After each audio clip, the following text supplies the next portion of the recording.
నా పేరు గాళ్ళ సుబ్రహ్మణ్యం, కాపునాడు జాతీయ అధ్యక్షుడిని. ఆగస్టు 16వ తారీఖు విజయవాడలో ఐవి ప్యాలెస్ నందు రాష్ట్ర కాపు సంఘాల ప్రతినిధులు సమావేశం. అంటే ఆల్మోస్ట్ రాష్ట్రంలో ఉన్న అన్ని సంఘాలని మేము రేపు సమావేశం ఇన్వైట్ చేస్తున్నాం. దానికి ప్రధానమైన ఎజెండా ఏంటంటే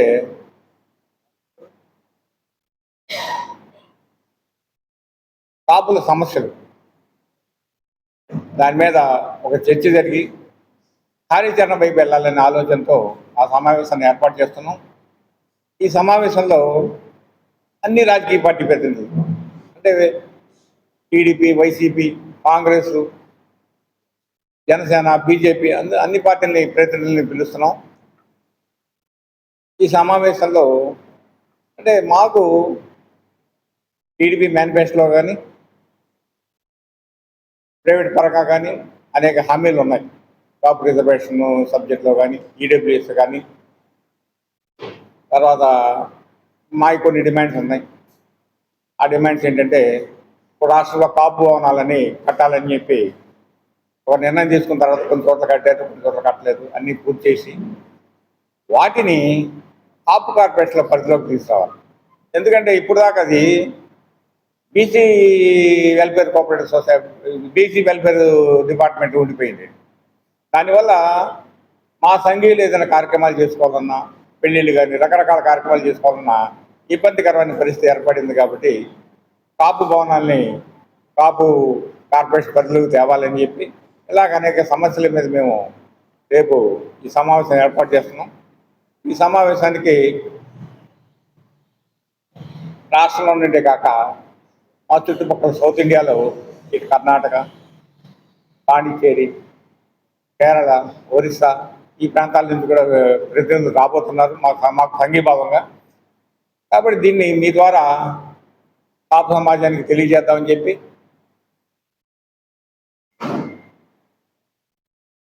సమావేశం ఏర్పాటు చేయండి. పెద్దలు అద్దారామకృష్ణ గారు మాట.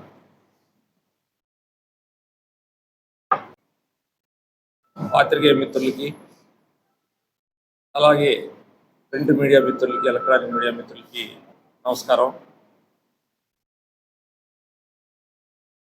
కాపులు ఉద్యమ రూపంలో ఎన్నో ప్రయాణాలు చేశారు. మాకు కావాల్సిన అంశాల్లో రిజర్వేషన్ అంశం కానీ, అట్లాగే విదేశీ విద్య విషయంలో కానీ అనేక సందర్భాల్లో కాపు సామాజిక వర్గంలో ఉన్న నాయకులు ముద్రగడ పద్మనాభం గారు కానీ, వంగవీటి మోహన్ రంగా గారు కానీ, అట్లాగే స్థానికంగా ఉన్న నాయకత్వం సుబ్రహ్మణ్యం గారు కానీ, చందు జనార్దన్ గారు కానీ, హర్జా గారు కానీ అనేక మంది ఈ సామాజిక వర్గం ఉన్నతి కోసం ప్రయత్నిస్తూనే ఉన్నాం. మరి ప్రభుత్వాలు మారుతున్నాయి కానీ ఇక్కడ స్థితిగతులు మారుతున్నా మేము. గతంలో రిజర్వేషన్లు ఇచ్చారు స్వతంత్రం ముందు, తర్వాత నాయకులు మారారు, మళ్ళీ రిజర్వేషన్ తీశారు. మళ్ళీ ఒక దామోదరం సంజీవ్ గారు లాంటి వాళ్ళు వచ్చారు, రిజర్వేషన్లు ఇచ్చారు.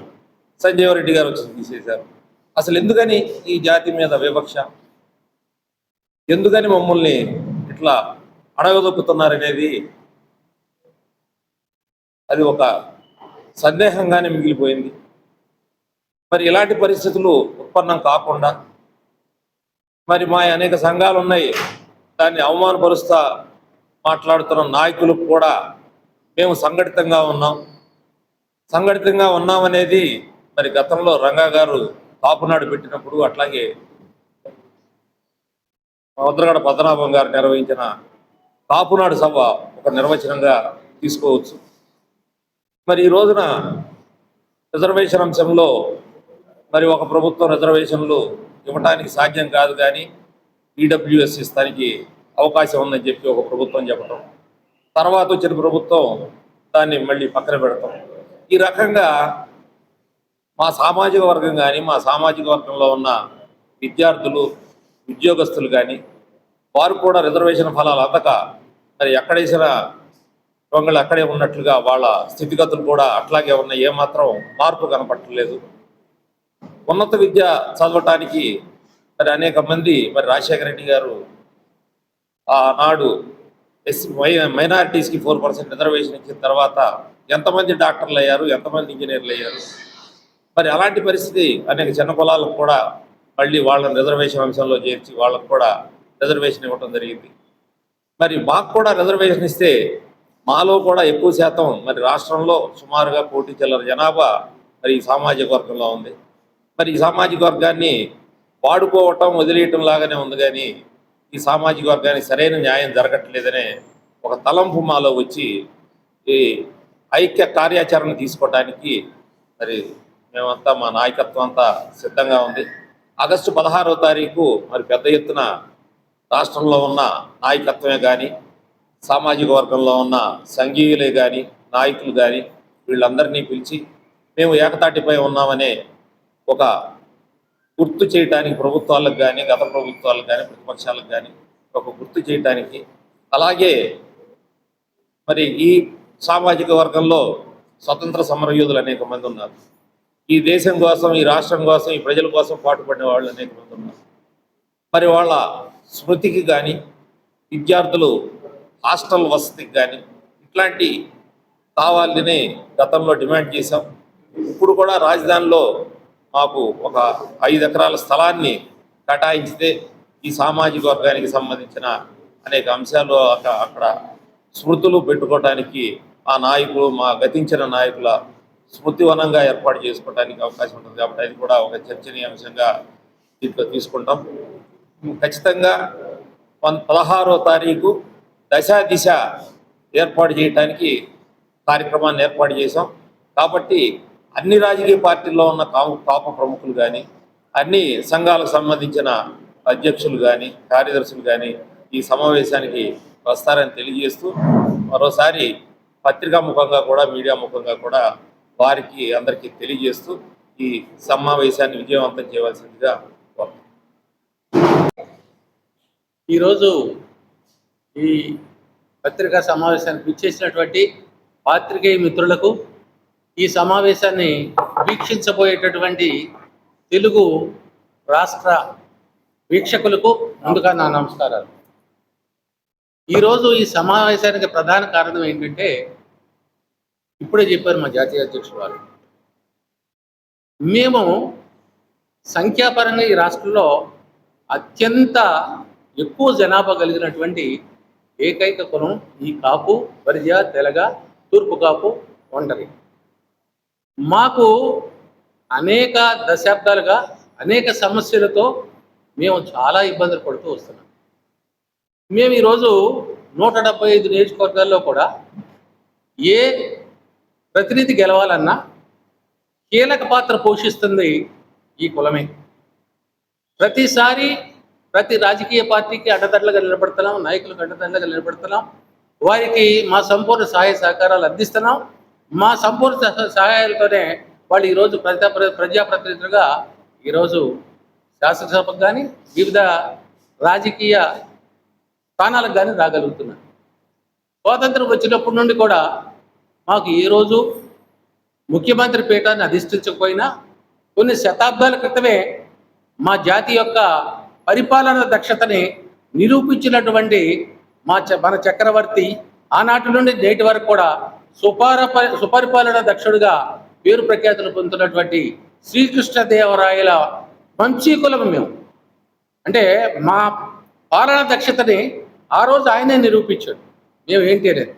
అట్లాగే బడుగు బలహీన వర్గాలకు అండగా ఉంటూ దళితులకు, బీసీలకు, అన్ని వర్గాలకు ఏ అవసరం వచ్చినా నేనున్నానంటూ ఈ విజయవాడ నడిబొడ్డున అందరి గుండెల్లో చిరస్థాయిగా స్థానం సంపాదించుకున్నటువంటి మన నేత ప్రజానేత వంగవీటి మోహన రంగా గారి వారసులం మేము. మరి అట్లాంటి వారసత్వంతో, అట్లాంటి వంశంతో వచ్చిన మేము ఎవరినైతే మేము సపోర్ట్ చేస్తున్నామో వాళ్ళు ఈ రాష్ట్రాన్ని పరిపాలనలో కూర్చొని పరిపాలించేటటువంటి పరిస్థితిని కల్పించింది ఈ జాతి. మరి ఇప్పుడు మేము ఏదైతే కోరుకుంటున్నామో వాటిని కొన్ని సాధించలేని పరిస్థితి, పొందలేని పరిస్థితి, ఇబ్బందులు పాలవుతున్న పరిస్థితి ఈ కులానికి ఉంది. దాని మీద మేము ఈరోజు ఏ సమస్యలు అయితే ఉన్నాయో ఆ సమస్యల్ని మేము చర్చించుకొని దాన్ని ఏ రకంగా మేమందరం కూడా ముందు సమస్యలను తెలుసుకొని దాని మీద చర్చించుకొని దానికి నిర్ణయాత్మకమైనటువంటి మార్గాలు ఏమున్నాయని చెప్పి అన్వేషించడానికి దాని మీద నిర్ణయం తీసుకున్నానికి రేపు 16వ తారీఖున ఈ కాపునాడు ఆధ్వర్యంలో ఈ కాపు సంఘాలు అనేటువంటి కలుపుకొని పార్టీలు ఏవైతే పార్టీలు ఉన్నాయో వైసీపీ, జనసేన, బీజేపీ, మరి భారతీయ జనతా పార్టీ ఇతర ప్రముఖులందరినీ కలుపుకొని కులంలో ఉన్నటువంటి ప్రముఖులందరినీ కలుపుకొని ముఖ్యులందరితోనూ సమావేశం జరుపుకొని ఈ దాని మీద చర్చించి ఏకతాటి మీద అందరం ఒకే బాట మీద నడవాలనే ఉద్దేశంతోనే రేపు 16వ తారీఖున ఈ విజయవాడలో మీటింగ్ పెట్టబోతున్నాం. ఎందుకంటే పోయిన నెలలోనే రాయలసీమలో పెట్టాము మీటింగ్. రాయలసీమలో అన్ని జిల్లాల నుండి, గ్రేటర్ రాయలసీమ 11 జిల్లాల నుండి కూడా అందరినీ పిలిచాం. అందరూ వచ్చారు. 9:30కి స్టార్ట్ అయింది, సాయంత్రం 5:30 వరకు జరిగింది. ఏదైతే బుక్కిలని మేము 300 మంది పిలిచామో 600 మంది వచ్చారు అన్ని జిల్లాల నుండి కూడా. 600 మంది పొద్దున 9:30కి మేము లెక్కేస్తే 5:30 వరకు కూడా ఒకటి కూడా కదలకుండా అది 600 మంది అట్లాగే కూర్చున్నారు. అందరూ అభిప్రాయాలు పంచుకున్నాం, అందరూ కలిసి నిర్ణయం చేసుకున్నాం. దాని మీద ఏకతాటిగా ఏక కమిటీని మేము ఏర్పాటు చేసుకున్నాం. ఆ కమిటీ మన మా అన్న శాంతిరాముడు గారి ఆధ్వర్యంలో రాయలసీమలో బలోపేతమై అన్ని జిల్లాల నుండి కూడా ఏక కమిటీ, అంటే అన్ని జిల్లాల నుండి కూడా కమిటీలు కూడా తయారైపోయింది. అంటే గ్రామ స్థాయి నుండి మన రాయలసీమ జోనల్ స్థాయి, మొత్తం రాయలసీమ స్థాయి వరకు కూడా ఒకే బాటలో, ఒకే మాటలో, ఒకే మార్గంలో నడుస్తున్నాం. కొన్ని నిర్ణయాలు చేసుకున్నాం. రాజకీయ పరపతే కాదు మా సమస్య అనేది ఏదో రాజకీయాలు, మాకు అక్కడ సీట్లు, మాకు ఇక్కడ ఇది అనేదే కాదు. ఈ కులం అనేది అనేక సమస్యలు ఈరోజు ఫేస్ అవుతుంది. ఆ సమస్యలకు పరిష్కారం అనే దిశలో అక్కడ పరిష్కార మార్గాలు కొన్ని కనిపెట్టాం. డాక్టర్స్గా ఉన్నవాళ్ళు ఈ కులాల నుండి వచ్చేటటువంటి ప్రతి కుల సభ్యుడికి 50% డిస్కౌంట్ ఇవ్వాలి, వైద్య సేవల్లో కానీ వాడి ఇదిలో కానీ.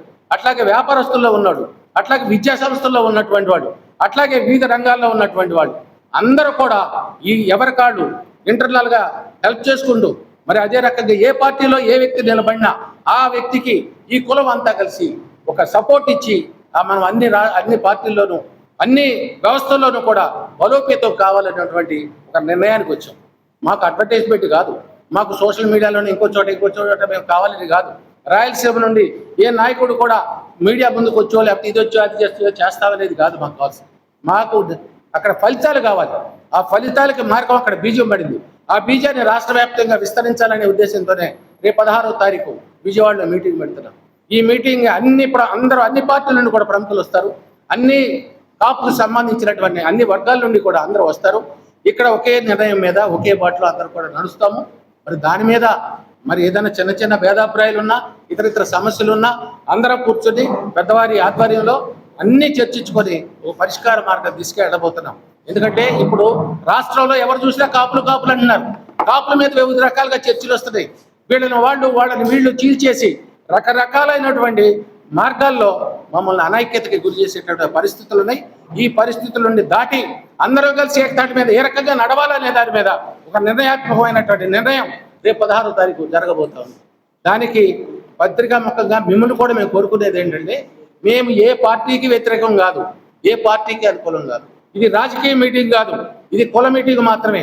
కులాన్ని బలోపేతం చేసుకున్న కోసం కులం చుట్టూ ఈరోజు రాజకీయ పార్టీలన్నీ అనేక రకాలుగా విమర్శలు చేసుకుంటూ దీన్ని రకరకాలైనటువంటి సమస్యలు మాకు క్రియేట్ చేస్తున్న పరిస్థితుల్లో అన్నింటినీ అధిగమించి అందరం కలిసి ఏకతాటి మీద నడవాలనే ఉద్దేశంతోనే రేపు 16వ తారీఖున సమిష్టిగా అందరి సారథ్యంలో దీన్ని ముందుకు తీసుకెళ్ళబోతున్నాం. మీ సహకారం, మా కుల సభ్యుల సహకారం, మరి పార్టీలో వివిధ ప్రభుత్వంలో కానీ ప్రతిపక్షంలో ఉన్నటువంటి పెద్దలకు కూడా మేము కోరేది ఒకటే, దయచేసి మా మీద ఏ బురదలో చల్లకండి. మేము ఎవరికి సొంతం కాదు, ఎవరికి వ్యతిరేకం కాదు. ఈ కులానికి అనుకూలం, ఈ కులం బలోపేతం కోసం మేము చేస్తున్న ఈ ప్రయత్నానికి అందరూ తమ వంతు మీ సహాయ సహకారాలు అందించాలని చెప్పి ఈ కాపునాడు రాష్ట్ర అధ్యక్షుడిగా నేను మీకు మనవి చేస్తా ఉన్నా, మిమ్మల్ని కోరుకుంటా ఉన్నా. దయచేసి మాకు ఆ సహకారాన్ని అందించండి. నా పేరు అజ్జా రామకృష్ణ, కాపునాడు. నేను రాయలసీమ వాసిని, కర్నూలు మా ఊరు. Thank you. ప్రత్యేక ధన్యవాదాలు. ఈరోజు మనం చూస్తా ఉన్నాం, రాష్ట్రంలో కాపు బలిజ వర్గాలు ఏ విధంగా ఇబ్బంది పడతా ఉన్నాయి, కొన్ని దశాబ్ద కాలంగా ఎటువంటి పోరాటాలు జరుగుతా ఉన్నాయి కూడా మనం చూస్తా ఉన్నాం, గమనిస్తా ఉన్నాం. అందులో భాగంగా ఆగస్టు 16వ తారీఖున విజయవాడ నగరంలో ఐవీ ప్యాలెస్ లో ఉదయం నుంచి సాయంత్రం దాకా ప్రత్యేక ఆహ్వానితులుగా ఉన్న నాయకులతోటే సంఘాల ప్రతినిధులు, సంఘాలకి నాయకత్వం వహించే ముఖ్యులు, వారితోటి కార్యాచరణ కోసం, కాపు బలిజ వర్గాల సమస్యల మీద కార్యాచరణ కోసం సమావేశం నిర్వహించనున్నాం. ఈ సమావేశంలో అన్ని రాజకీయ పార్టీలకు సంబంధించిన ముఖ్యులు హాజరవనున్నారు. కాంగ్రెస్ పార్టీ నుంచి పల్లం రాజు గారు, ఉషా నాయుడు గారు, అదేవిధంగా ఆమంచి కృష్ణమోహన్ గారిని ఆహ్వానిస్తా ఉన్నాం.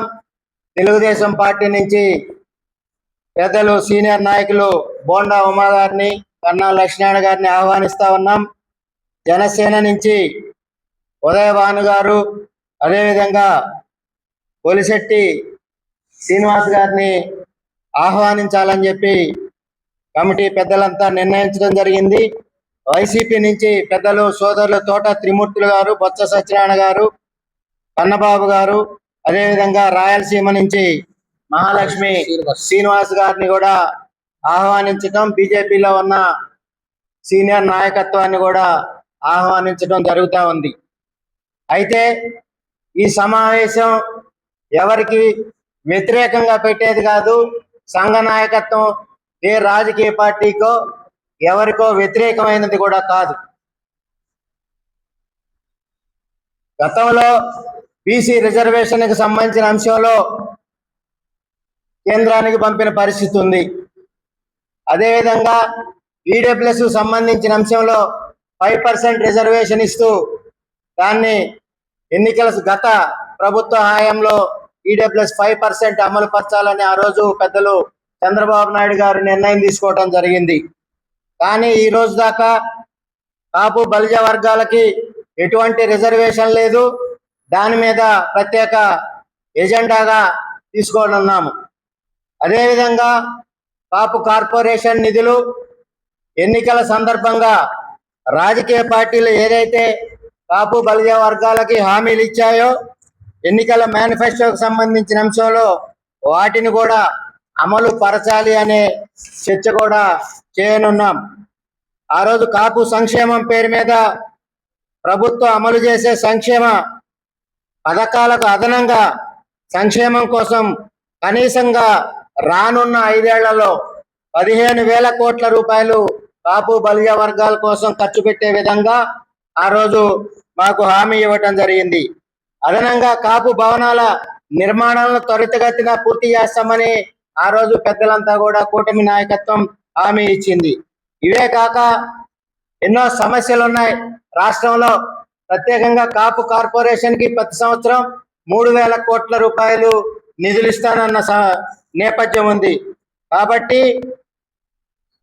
కాపు కార్పొరేషన్ కి ఇస్తానన్న 3,000 కోట్ల రూపాయలు 2 సంవత్సరాలు పూర్తయిన సందర్భంగా తప్పనిసరిగా 6,000 కోట్ల రూపాయలు కేటాయించాలని, కాపు భవనాలను త్వరితగతిన పూర్తి చేయాలని, ఏదైతే రాష్ట్రంలో కాపు బలిజ వర్గాలు ఇబ్బందులు ఎదుర్కొంటున్నాయో ఆ సమస్యలన్నిటి మీద చర్చించి